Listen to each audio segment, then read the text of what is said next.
Tension is building within the government because Ruto is slowly but surely losing his popularity over the high taxes that have been dictated by the World Bank and the IMF.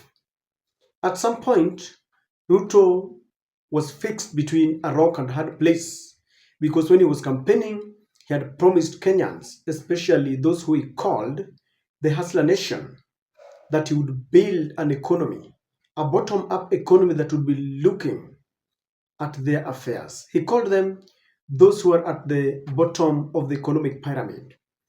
But as he was also being aided to become victorious in a hotly contested 2022 election, his victory came at a price because he had to dance to the tune of the Western machination. There was the Finance Bill 2023, and those who passed that bill are regretting to date because an example are the avocado farmers who are now saying that in the Finance Bill 2023, it contained levies and taxes that are not friendly to their pockets. Today, Kenyans took to parliament with songs and protest because parliamentarians are the people who have been charged with the responsibility of scrutinizing these bills and make amendments where necessary.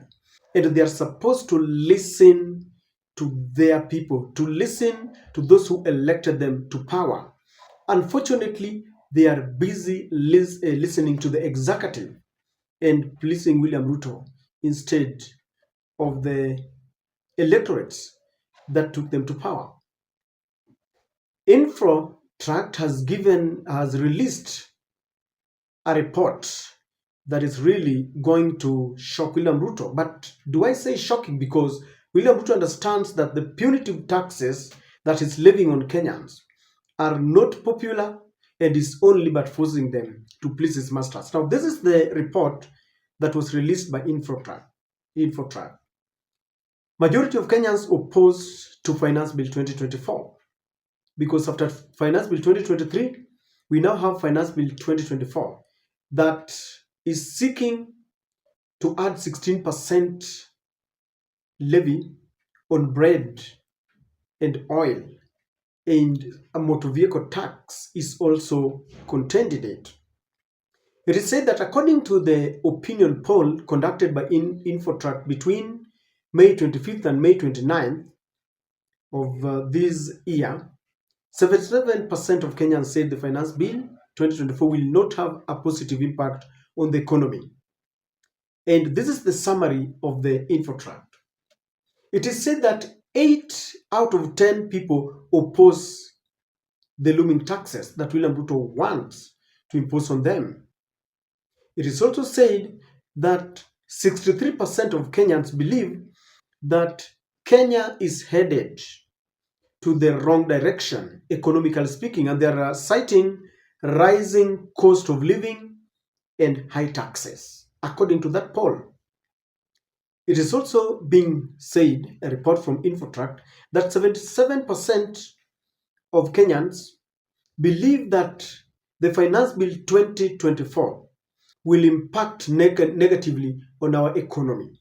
And 86% of Kenyans oppose levying taxes on the financial transactions like M-Pesa, because in that bill, it is also seeking to increase taxes on what you are charged when you send money via Airtel Money, via M-Pesa and bank transfers. One very shocking revelation that came out is that majority of Kenyans are not aware of the bill. There are people who are not aware. And what shocked me is that 62% of Kenyans from Mount Kenya or Central Kenya are ignorant about this. And we thought that the people who have been crying about the finance bill are from Mount Kenya. Yet we are being told that 62% from Mount Kenya region are not aware of this. They don't even know what it contains. And William Ruto is very worried about this, ladies and gentlemen. He does not know how to maneuver his ways on this because things are getting thicker. Kenyans don't want this. They have learned from the Finance Bill 2023. And in this video, I want us to just look at Ruto's fears, what he fears about this bill, because he's not sure whether it's going to pass. It is going to pass. And I know that he has already lined plans, very crafty plans, to force it down the throat of our people. And parliamentarians are a worried lot because Kenyans are looking at them. Allow me to request you to subscribe to our channel, click the notification bell, and like our videos. To those who support us, allow me also to thank you in a very special way. This bill is coming at a very precarious moment for William Ruto because there is discord in the UDA. You know, when William Ruto first took over, first ascended to the office, they were reading from the same page. They were reading from the same script with this deputy president, Rigathi Gachagua. And that is why during the first bill, the Finance Bill 2023, that increased levies on fuel and petroleum products, it went through. Rigathi Gachagua was quoted as warning the opposition that they don't have the numbers and therefore they should not even imagine that they can stop the bill. In this one, it has come at a very bad time because Rigathi Gachagua and William Ruto are not reading from the same script. In fact, just the other day, Rigathi Gachagua made a U-turn. He sent a clear warning to William Samoei Ruto that the more he wants to demolish structures in Nairobi, those very people will be waiting for him on the ballot in 2027. In other words, he is not supporting the government's position of demolishing structures on riparian land, notwithstanding the fact that the Nairobi River management was placed under his office. And so Rigathi Gachagua has been seen as opposing William Ruto. Their frustrations began, we are told, that he has been denied a chopper now 3 times. He's being frustrated, and William Ruto has placed some young politicians strategically to frustrate Rigathi Gachagua. And Rigathi Gachagua is not sitting pretty. He's not going to take this lying down. And there are fears that he might rally certain quarters, certain members of parliament who listen to him to oppose this bill. In the first bill, after they had passed it, their people confronted them. And do you remember Rigathi Gachagua formed a kind of a caucus to look into the predicaments of the avocado farmers after they had passed this bill. And I remember The Githunguri member of parliament, Gaduna Mushomba, was telling him, if you are real that you don't want what we passed in parliament, just bring back this bill so that we can discuss it further. So the discord in the UDA is giving William Ruto a lot of problems. The opposition might also just team up with the part of the group, part of the UDA members who do not want this bill, because they have made it very clear that they are not going to support it. Some people had said that maybe Raila now is working with the government and he might support William Ruto. But even today, just one day after William Ruto had promised to form a very lucrative secretariat to campaign for Raila's AU bid, Raila supported the Limuru 3 declaration, and he said that he does not regret supporting one man, one shilling, one vote. So Raila is not in the mix. The opposition have said they are not going to support this bill, and Kenyans are watching. That is why they were demonstrating.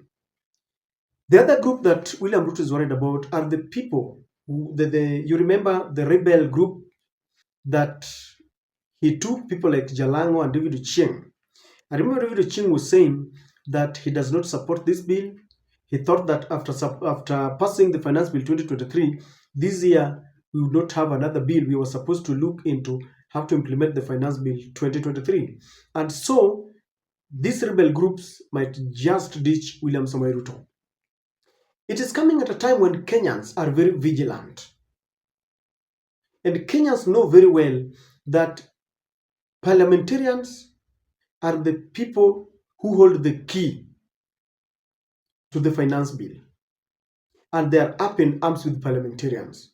They are giving a warning. I remember the Kikuyu Council of Elders was saying, let us look at the voting pattern and see how our parliamentarians shall vote. But do you think William Ruto is going to allow this to fail? I don't think so.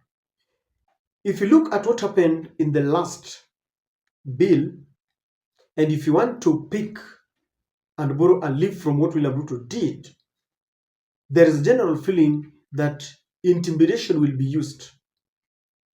And before we know it, I know William Ruto is going to convene a UDA or a Kenya Kwanza parliamentary caucus where they are going to discuss this bill and is going to rally them to support it. I don't know whether Rigathi Gachagua will be there. Of course, Kimani Ichung'wah, who is the majority leader, will lead it. But I don't know whether Gachagua will be there. And William Ruto will try to bully his way. Knowing our parliamentarians, some of them will coil their tail. Number two, bribery. And if you want anything to pass in parliament, just bribe them. We have very hungry politicians who cannot stand their ground. We had such allegations when there was a bill that was sponsored to kick out Agriculture Minister Mithika Linturi. And we were told that each of them was given, was it 30,000 or something? It was some millions that went to that group. In fact, one of the people who alleged this is William Ruto's friend, Nairobi lawyer Ahmed Nasir. And Kenyans have been made to believe that our parliamentarians cannot stand their grounds. If they are not being intimidated, they will be bribed and they love money. This is the time you will see some members being told they are corrupt. This is the time when the ESCC will be used to look into how they use the CDF, and with that, they shall have been cornered. And so William Ruto is going to ensure that this bill is passed. I read somewhere that they're looking for Kenyans to participate, what they call public participation, to go under their air views. But what is the need? It is a mere formality. In the last finance bill, Kenyans said, in fact, experts told them this is not the time. We are not opposed to paying taxes, but this is not the time. But they still went ahead and passed it authoritatively. And some of the members claimed that Wetangula deceived them that this was going to be discussed and it was not going to be passed on that day, so they didn't even have time. Some of them, like Salasia, went for some benchmarking outside the country. And so this is the same thing that is still going to happen. But what does it portend to William Ruto? Because he has said that we pay a lower tax rate compared to our countries that are at par with us economically. And we Kenyans believe that there's going to be Finance Bill 2025. We started by Finance Bill 2023, Finance Bill 2024. There's going to be Finance Bill 2025. What does it portend? William Ruto is going to have a very rough time in 2027 because all the things that he promised, including that he was not going to raise taxes, have gone down the drains. And so the person who is going to contest against Ruto will have a very smooth sailing because Ruto will be held accountable. He promised he will not raise taxes. He blamed the former regime of crushing our economy and burdening Kenyans.